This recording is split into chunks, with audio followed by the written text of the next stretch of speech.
مثل ساقی اگه مستی صد جام نداشت، سر هر کوی و گذر این همه میخانه نبود.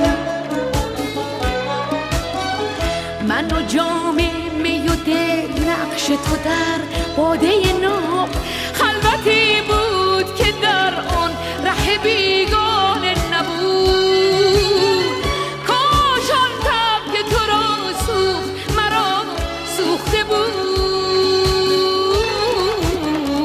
به فدای تو مگه این دل دیوانه نبود؟ به فدای تو مگه این دل دیوانه